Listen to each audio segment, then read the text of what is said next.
Okay, so I started it up. It started up like immediately. I'll show you. So it's just ran for a minute or two. But anyway, here we go. So it starts immediately. The owner said it was a little hard starting before.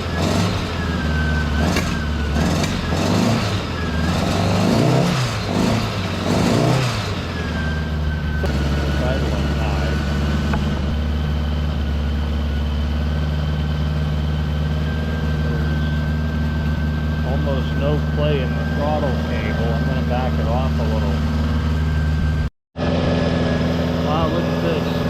That's the throttle cable adjustment. It's screwed way out. So I'm going to screw that in a ways and see if we get this throttle to its idle under control.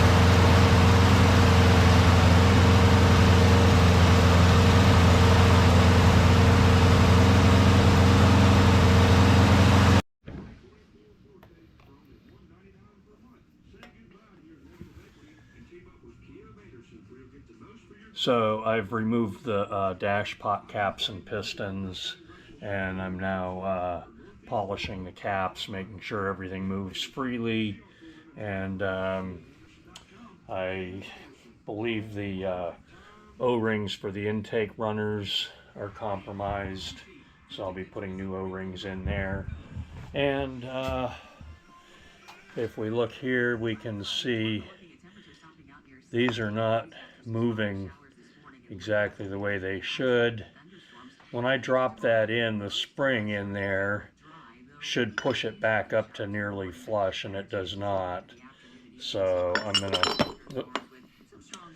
going to fix that.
All the work on the dash pot caps did not solve the problem, so I wound up having to pull the carburetors off and dig deeper into this. Stay tuned to find out what was the real problem. So what we have here is when I turn the bell crank to accelerate the bike. Okay, it comes off of the fast idle cam, and if I slip a piece of paper up in here, this is the fast idle cam lever. It's hard to get, I had the paper in there, now I can't get it back in, but anyway, if I'm trying to get the I did this off camera and it was great, but on camera I can't do it, of course.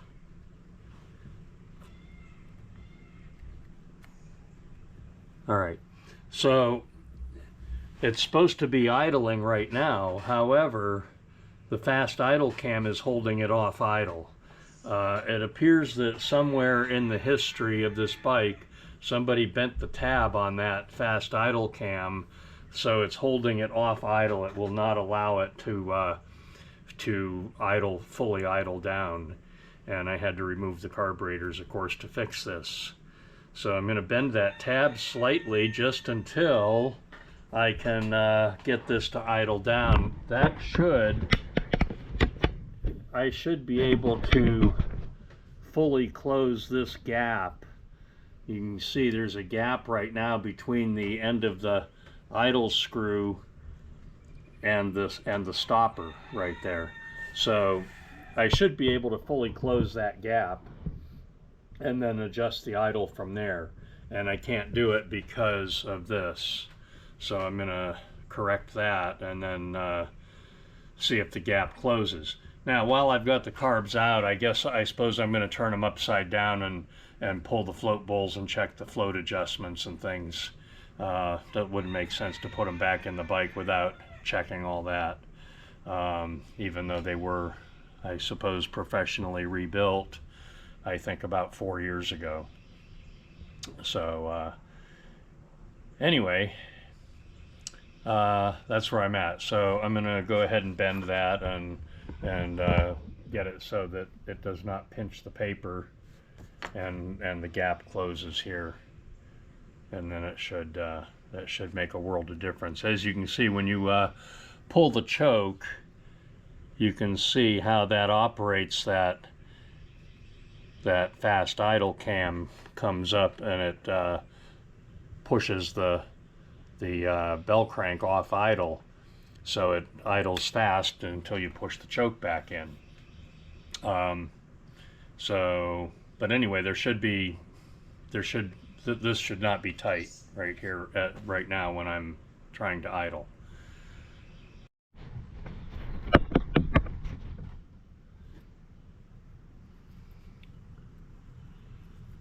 Okay, so now as you can see, when I slip the paper up in here, okay, that's now not pinched in the fast idle cam lever. Let's do it again.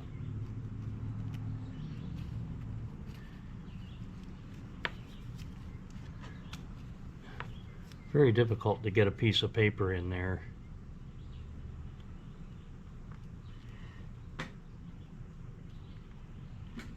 There.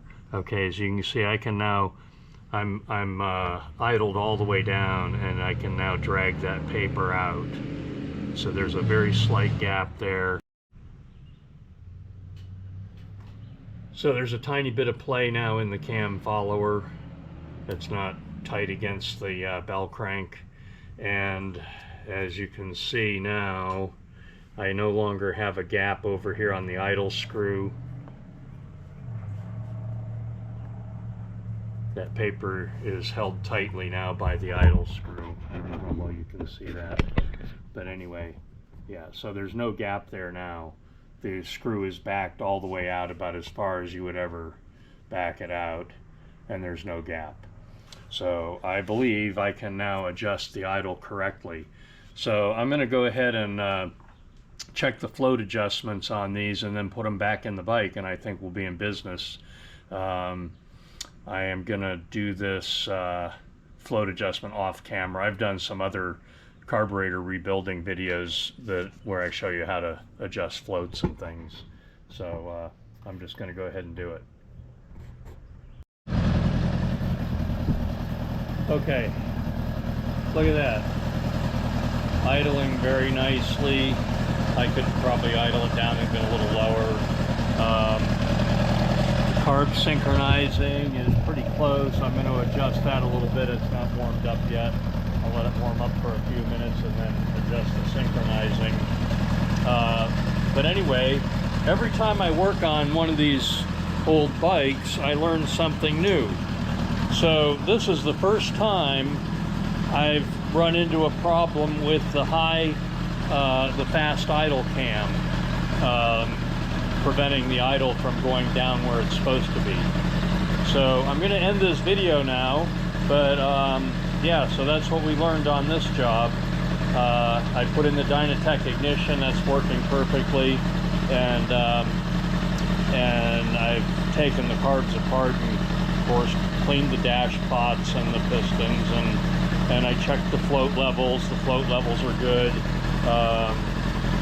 and everything looks good. So the only real problem I found that was preventing the idle from going down was that tab on the fast idle cam was preventing it from going down where it's supposed to. But it's working perfectly now. So I'm going to end this video now. All I have left to do is put this back together, get all the covers back on and everything. Once I make some minor adjustments, get the covers back on, and that'll be it. So yeah, give me some comments in the comments section. Tell me what you think about this little project. Anyway, and give me a big thumbs up and subscribe to my channel, and I'll let you in on more of my little projects.